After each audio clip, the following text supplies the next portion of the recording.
Good morning mga kapalming sa ating mga kababoy diyan. So kagaya nitong aming ina si Tutay, ayan. Si inahing si Tutay, yan, ang kanyang biik ay siyam. 7 yung lalaki, tapos 2 yung babae.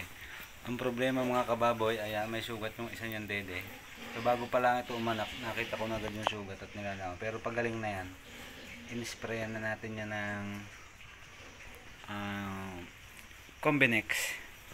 So nasasaktan siya pagka nagpapadede, kaya gagawa natin ng paraan na hindi madidehan ng mga biik. At meron akong naisip na paraan, at ito ho ang gamot diyan. So wait lang.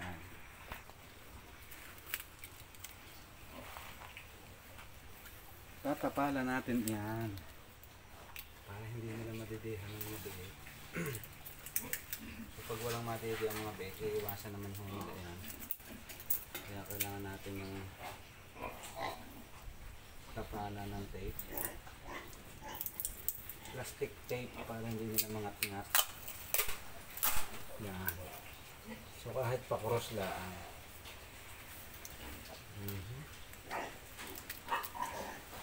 So ganyan po mga kababoy ang ating gagawin. Kasi once na dumididiyan ng biik, ito kumakapit naman itong tape na ito. Nakita nyo, kumapit. So para hindi madidihan ng biik at hindi magwala ang ating mama pig, kailangan protektahan ng kanyang dede. Hoy hoy hoy, ayan, kagaya ho niyan. So yun, wala siyang masumbang doon. Hindi niya madidihan kasi may tapal. Kumakapit po mga kababoy ang tape na ito. Kung meron kayong band-aid, pwede nyo muna lagyan ng band-aid bago sa kanya lagyan ng tape. So hindi na nga siya maano ng biik. Testingin mo nga. Ha? Lilipat ang biik dahil wala siyang madidehan. Hindi na yun, masasaktan si mama pig Tutay. Sa mga biik, gising-gising. Okay, yan, magpapadede yung inahin. So tingnan natin mga kababoy. Tingnan natin at hindi nila madididehan yan. So ganun po ang tamang proteksyon. Ayan, hindi nila masumbang.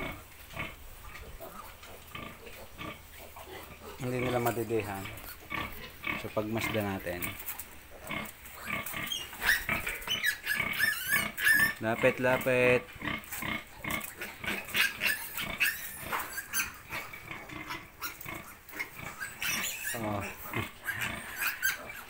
Hindi nila madidihan ngayon yan kasi mayroon tape.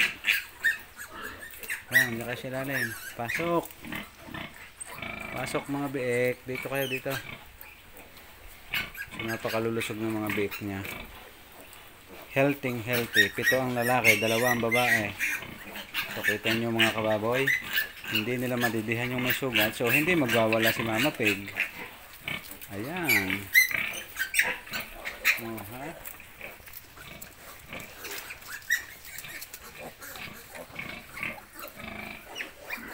So yan ang update mga kababoy. Sana meron kayong natutunang kaunti. So kung kayo may mga inahing baboy na nakagat ng biik, hindi agad naputulan ng ngipin or nagsugat tapos ayaw magpadede, so kumuha lang kayo ng tape, lagyan nyo ng tape yung tapat ng dede na merong sugat at magpapadede na ho yan. Hindi na yun madididihan ng biik, lilipat sila.